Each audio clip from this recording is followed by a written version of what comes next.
चलिए मेरे भाई सभी का प्रश्न पे देंगे और इस प्रश्न को एकदम बायोनेस्टी बनाएंगे और बताएंगे कि इस प्रश्न का सही उत्तर क्या होगा। प्रश्न को बड़े से पढ़ के मैं समझाता हूँ, सभी लोग बनाएंगे, कोशिश करेंगे तो जरूर बनेगा। एक त्रिभुज की भुजाएं 24 सेंटीमीटर, 32 सेंटीमीटर और 40 सेंटीमीटर है, ठीक है। सबसे लंबी भुजा पर खींचे गए लंब की ऊंचाई कितनी है। यानी मेरे दोस्त की एक त्रिभुज है, बड़े से बताते हैं। एक त्रिभुज है और एक त्रिभुज बना दिया और यह सबसे बड़ी भुजा मान लेना है। सबसे ऐसे छोटा बन गया, ये ज्यादा दोनों बड़ा बन गया, लेकिन इसको ज्यादा बड़ा बनाना है। बनाना चाहे तो देखिए हम बना देते हैं। जो है इस तरीके से बनेगा, यानी ये भुजा बड़ा है और इस पे जो लंब डाला गया है इसकी लंबाई ज्ञात करना है। क्या कर दिया है, मान लीजिए इसको 24 मान लीजिए और इसको सबसे 40 मान लीजिए, क्योंकि बड़ी भुजा पे ही सबसे लंबी भुजा पर खींचे गए लंब है, यही सबसे ये लंबी भुजा हो गया और ये 32 सेंटीमीटर हो गया, है ना। तो मेरे दोस्त आप क्या करेंगे कि इसी को आपको निकालना है, ये ऊंचाई जो है इसका निकालना है। कैसे निकालेंगे, सबको बताइए कैसे निकालेंगे। सबसे पहले मेरे दोस्त त्रिभुज की अर्ध परिमिति ए से बराबर क्या करेंगे, a प्लस बी प्लस सी बट्टा में 2 कर लेंगे, ठीक है।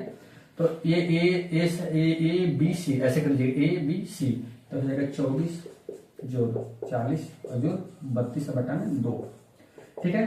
तो अब देखिए 4 और 2 6 हो जाएगा, 4 और 2 6 3 9 और बट्टा में 2, 96 में जब 2 से भाग देंगे तो 48 हो जाएगा, ठीक है। अब क्षेत्रफल जो होता है हिरोन के सूत्र से हम लोग क्या करेंगे, अंडर क्या होता है एस इंटू एस माइनस ए, एस माइनस बी और एस माइनस सी, ठीक है। तो क्या होगा 48, यहाँ पे एस के जगह पे 48 हो जाएगा। मार्कर चेंज कर लेते हैं, यहाँ पे 48 और 48 में से 24 जाएगा तो 24 हो जाएगा, क्योंकि ए का मान 24 है, ठीक है। अब बी को घटाइए तो 48 में से 40 जाएगा, कितना हो जाएगा 8 हो जाएगा, गुने 8।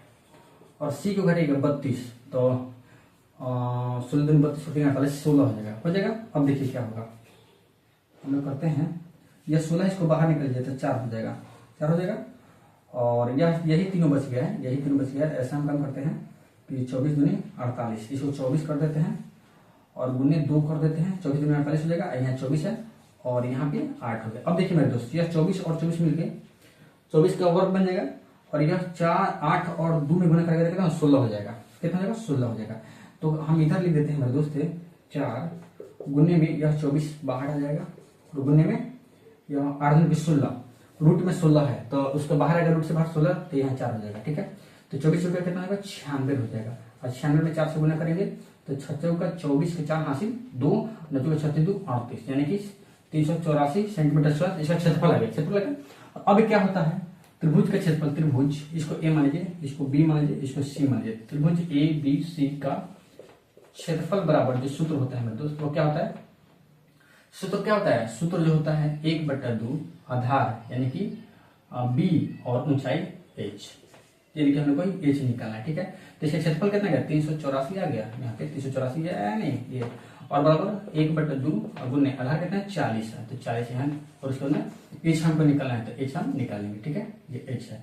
अब क्या करेंगे इसको 20 से काट देंगे, 20 आ गया तो h बराबर क्या हो जाएगा 384 और बटा में 20 नीचे चला गया, यहाँ पे 20 आ गया, ठीक है। 2 से काट दीजिएगा तो 19 दूनी 38 हो जाएगा और 19 दूनी 38 हो गया और यह 2 दूनी की 4 हो गया। अब एक 0 है तो यहाँ दशमलव दे देंगे, 384 में 20 से भाग देंगे तो 19.2 आएगा। और जो डायमेंशन जो दिया है, जो मात्रक दिया है वो सेंटीमीटर में दिया है, तो 19.2 सेंटीमीटर इसका उत्तर होगा। ऑप्शन में हम देखेंगे कि कहाँ दे रखा है, तो 19.2 जो है कि आपको ऑप्शन नंबर सी में, ऑप्शन नंबर 3 में दे रखा है और इस प्रश्न का सही उत्तर ऑप्शन नंबर 3 होगा। एक बार फिर हम समझा देते हैं मेरे दोस्त, बिल्कुल नहीं घबराना है। चलिए अब समझा देते हैं, बनाने का काम था वो हो गया।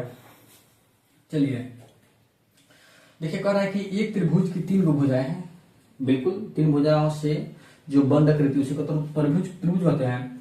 एक है 24 32 और 40, तीनों हो गया। सबसे लंबी भुजा पर, तो सबसे लंबी भुजा 40 है, इस पर खींचे गए लंब जो है ना इसी का लंबाई ज्ञात करना था। तो हम लोग सबसे पहले इस त्रिभुज के क्षेत्रफल ज्ञात कर लेंगे। कहीं भी यहाँ बैठेंगे हमको क्षेत्रफल ज्ञात करना होगा, तो हम क्या करेंगे कि इसका क्षेत्रफल हम ज्ञात कर लेंगे। तो इस तरीके से हम लोग क्षेत्रफल ज्ञात कर लेंगे, 384 सेंटीमीटर स्क्वायर आ गया। और त्रिभुज का क्षेत्रफल का जो सूत्र होता है वो होता है 1/2 आधार गुने ऊंचाई होता है। तो इस तरीके से हम कैलकुलेशन करें, हमारा उत्तर आ गया। आई होप कि यह कंसेप्ट आप सभी को समझ आया होगा। वीडियो पसंद है तो जरूर लाइक कीजिए और चैनल पर नए हैं तो जरूर फॉलो कीजिए। धन्यवाद।